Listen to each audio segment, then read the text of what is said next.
Hluboko v srdci Moskvy výbuchy otřásly přímo Putinovým zázemím. 18. červen byl dnem, kdy v ruském hlavním městě podruhé vypukl chaos. Další rafinerie shořela a tentokrát je to ta, která je nejblíže samotnému srdci ruské moci. To, co jsme právě viděli, je dosud největší exploze, která otřásla Moskvou, protože Ukrajina vysílá vzkaz, že může udeřit kdekoliv a kdykoliv v Rusku. Ale nešlo jen o zapálení ropy. Šlo o pomstu, protože Ukrajina nutí Rusko zaplatit za ničivé útoky, které zabily civilisty. To, co se Ukrajině právě podařilo, nebyl obyčejný útok. Cílem byla moskevská rafinerie. Tato rafinerie se nenachází na okraji moskevské oblasti, ale jen 15 kilometrů od samotného srdce ruské moci, Kremlu. Do této rafinerie byste se z Kremlu autem dostali asi za 30 minut, dron by tu cestu zvládl mnohem rychleji. Tohle chce Ukrajina vštípit Putinovi do hlavy. Tato jediná rafinerie, kterou vlastní Gazprom Neft, je pro přežití Moskvy klíčová. Zajišťuje 70% benzínu používaného v Moskvě a okolním regionu a je zodpovědná za výrobu 40% produktů prodávaných na širším trhu s palivy v tomto regionu. S kapacitou zpracování 12 milionů tun ropy je moskevská rafinerie jednou z největších v celém Rusku. A Ukrajina na ně zaútočila dvakrát. První útok, i když působivý, byl nakonec jen varováním. 16. června vletěly ukrajinské drony do centra závodu a vyřadili hlavní jednotku na zpracování ropy. Kdyby to bylo všechno, co Ukrajina udělala, už tak by to bylo dost působivé.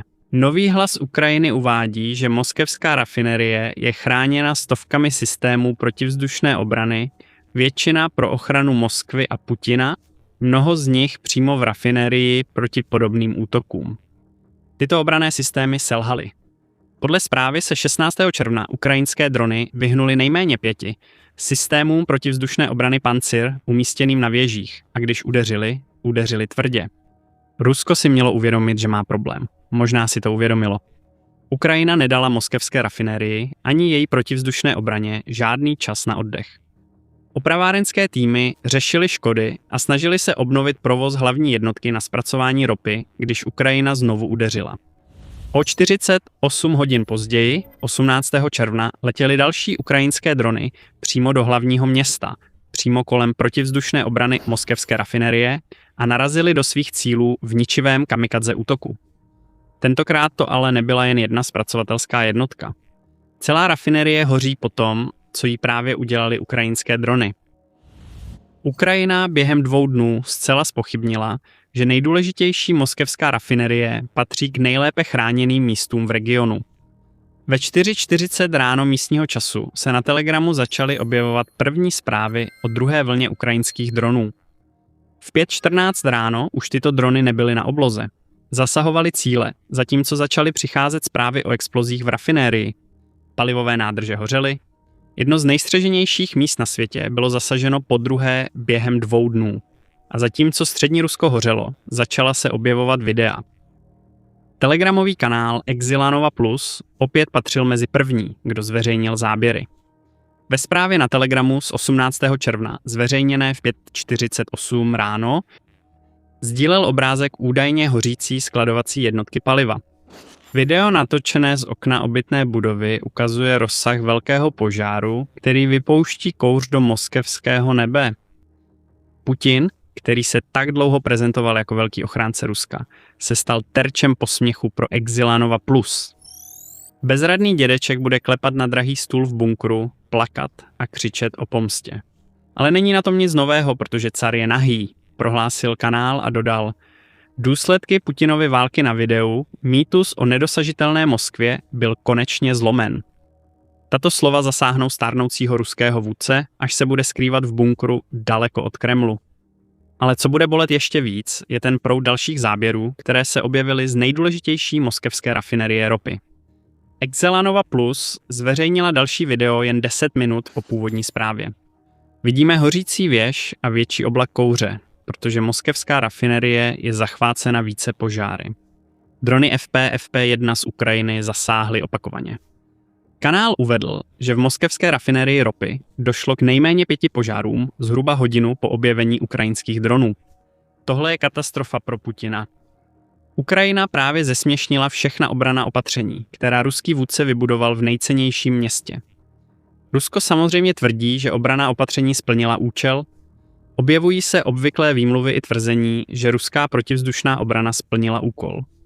Starosta Moskvy Sergej Sobjanin ihned přešel do režimu krizové komunikace. Tvrdil, že moskevská protivzdušná obrana sestřelila přes 180 ukrajinských dronů, což je výmluvnější, než si Sobjanin uvědomuje. Ať už je sestřelení pravda nebo ne, 180 dronů představuje největší jednodenní počet ukrajinských dronů, které přeletěly nad Moskvou. Předchozí rekord byl stanoven 17. května ze 120 drony. Ukrajina tento rekord právě překonala a vyslala tím varování Putinovi, že útoky dronů na ruské hlavní město budou odteď jen větší a ničivější. Opět se použila stará výmluva o troskách dronů. Sobjanin se zřejmě nesnažil použít tuto výmluvu u moskevské rafinerie, jen krátce na Telegramu napsal, že některé ukrajinské drony dostaly se k zařízení, což asi doufá, že zůstane bez povšimnutí. To se nestane. 5 obrovských požárů hořících jen pár kilometrů od Kremlu upoutá pozornost všech. Ruský starosta uvedl, že trosky ukrajinských dronů zasáhly nákupní centrum Sadovod, významné centrum prodeje elektroniky ve městě. Nebyly hlášeny oběti, což je hlavní. Na ukrajinském seznamu cílů byla moskevská ropa. Nebo bychom měli říci ruská ropa obecně. Ačkoliv byly ukrajinské útoky na samotné jádro moskevské ropné infrastruktury ničivé, už víte, co teď řekneme. Ukrajina tím neskončila. Během požáru rafinerie v Moskvě letěly další ukrajinské drony do Rostovské oblasti. Regionální guvernér Jurij Slezar tvrdil, že na oblast se snesl roj 60 dronů a že způsobili 2 požáry v komerčních objektech. Jak obvykle, skutečnost musela ověřit více nezávislých médií. Tentokrát to byl kanál Astra na Telegramu a obrázky a videa, které zveřejnil 18. června, ukazují obrovský požár v tom, co kanál označuje jako ropný terminál v Rostově. Analytik Obsint z kanálu Astra podle záznamů Supernova Plus určil, že požár vznikl v ropném skladu na ulici Karla Marxe. Záběry byly pořízeny z ulice Kostyuskina, uvádí Astra. I přes málo informací o kapacitě skladu hořící ropa vysílá přesně ten vzkaz, který Ukrajina chce. Ať Rusko schovává ekonomickou sílu invaze kdekoliv, Ukrajina ji dokáže najít a zasáhnout drony. Rusko může tvrdit, že šlo jen o trosky a úspěšnou obranu, ale 18. června jsme viděli chaos způsobený drony FP-1, které dorazily do Moskvy, přesně zasáhly cíle a způsobily požáry, jež bude Rusko hasit ještě několik dní. Rafinerie, která zásobuje moskevské čerpací stanice, hoří. Kreml si musel myslet, že je konec světa, když drony zasáhly jen 15 kilometrů daleko. Kouř a plameny po explozích vyděsily obyvatele Moskvy, ale ještě znepokojivější bylo, že jejich vůdce nebyl na blízku, aby tomu zabránil. Kde byl Putin v noci, kdy Ukrajina podnikla dosud nejtvrdší útok na Moskvu? Asi 700 kilometrů východně od Kazaně, kde se Putin snažil získat obchodní příležitosti a ekonomické vazby s představiteli Sdružení národů jihovýchodní Asie, aby udržel svou válku. Mezitím hořela nejdůležitější rafinerie Moskvy. Všechna moskevská letiště byla uzavřena, cestující na Šeremetjevu evakuováni, někteří byli stahováni přímo z letadel chystajících se ke vzletu, zatímco nad Moskvou létaly ukrajinské drony. Kulometčíci se rozmisťovali na zdech a věžích na Rudém náměstí ve snaze zoufale zastavit ukrajinské drony. Moskevčané panikaří. Na takové útoky nejsou zvyklí, zvlášť v rozsahu, jaký se Ukrajině podařil 18. června. Guardian uvádí, že Moskva byla tak sebejistá, že se nic podobného tomu, co se právě stalo, nemůže stát, že dokonce ani nespouští sirény při leteckém poplachu, když se objeví ukrajinské drony. Protivzdušná obrana má drony zničit dříve, než je Moskva nespatří. Jenže 16. a 18. června byla křehkost této údajné obrany odhalena tak, že ji mohl vidět každý v ruském hlavním městě. Musí přijmout, že ukrajinské útoky na Moskvu jsou novou realitou. Pro Ukrajinu to nebyl jen důkaz, že její drony FP-1 zasáhnou srdce Moskvy. Den předtím, než drony vzlétly, Rusko zaútočilo. Ukrajina chtěla pomstu a zapálení moskevské rafinérie bylo způsobem, jak se pomstila. Než se podíváme na to, co Rusko způsobilo a proč následovala ničivá odveta, připomínám, že sledujete vojenskou show. Je ideální čas kliknout na odběr, pokud jste tak ještě neučinili. 15. červen zůstane obyvatelům Kyjeva dlouho v paměti, a to z těch nejhorších důvodů. Rusko si ten den vybralo k tomu, aby rozpoutalo vlnu útoků proti ukrajinskému hlavnímu městu a dalším regionům Ukrajiny. Na Putinově seznamu nebyly jen vojenské cíle. Rusko mělo za cíl terorizovat ukrajinské civilisty a toho dosáhlo. Ruský útok si vyžádal nejméně 11 mrtvých Ukrajinců. 4 v Kyjevě, 5 záchranářů v Charkově při hašení požáru a nejméně 2 další jinde na Ukrajině. Starosta Kyjeva Vitalij Kličko oznámil, že ruské útoky zanechaly 140 000 obyvatel jeho města bez elektřiny. Ukrajinský prezident Volodymyr Zelenský později oznámil, že ruských 611 dronů a 70 raket zranilo 53 lidí po celé Ukrajině.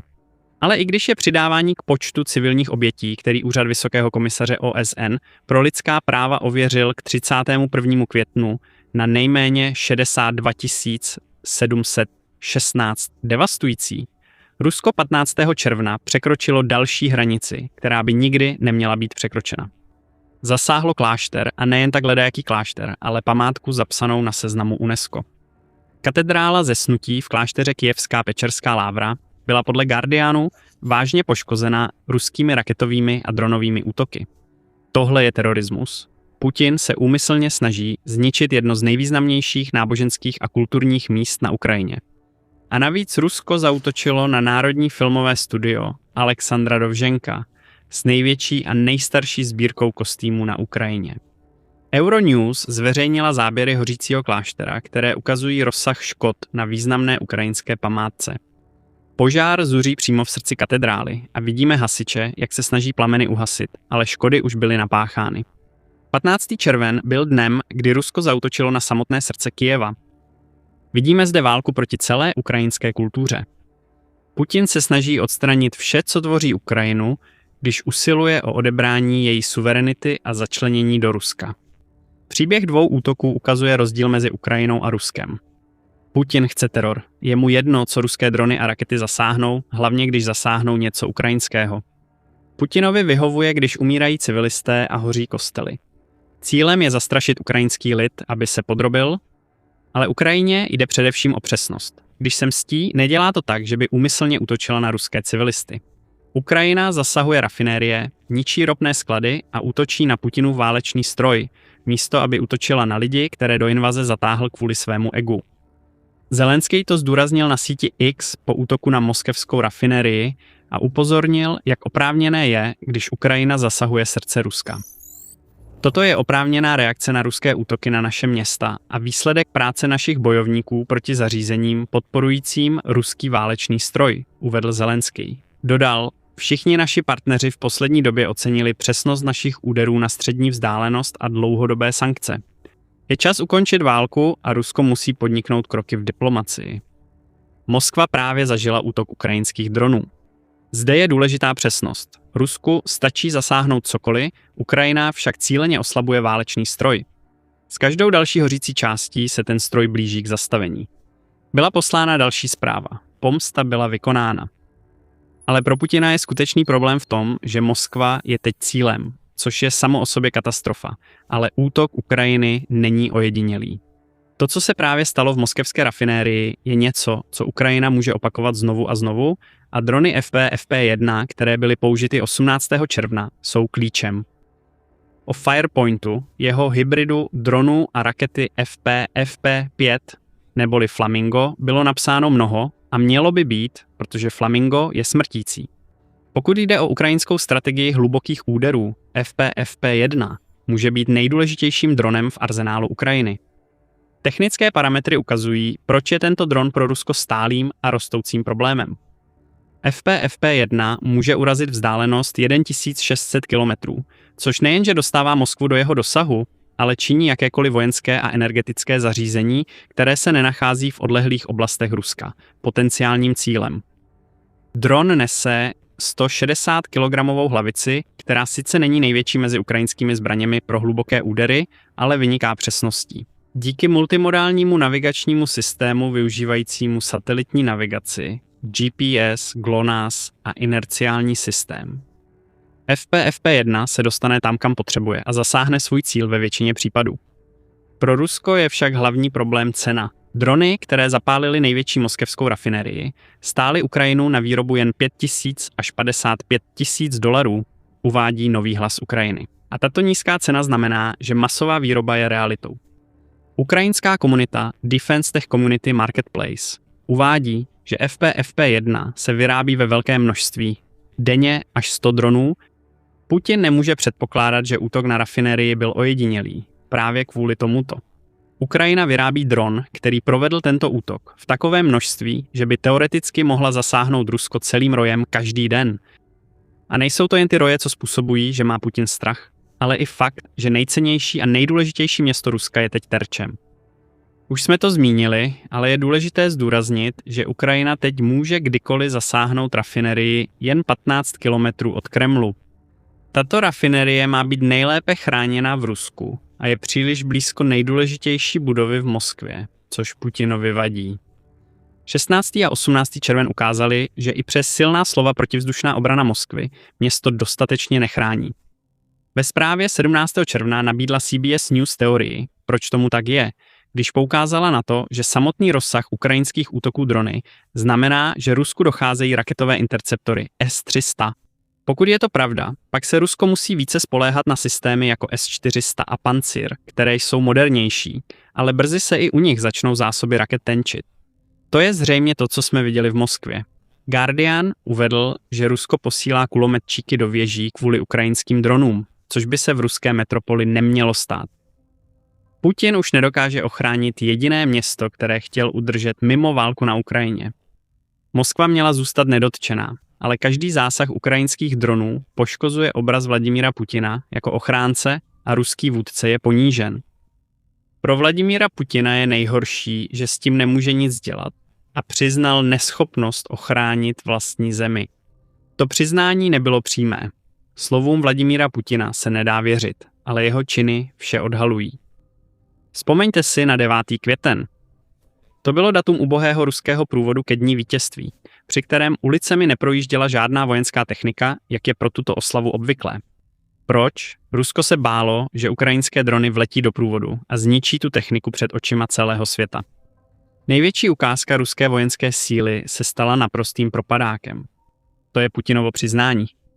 To, že přes Rudé náměstí nejedou tanky, je Putinův vzkaz Moskvě. Už vás nemohu ochránit. A pokud to nestačilo k tomu, aby si lidé uvědomili, co se děje, hořící rafinerie ropy 15 km od Kremlu to přiznání ještě zvýrazňuje.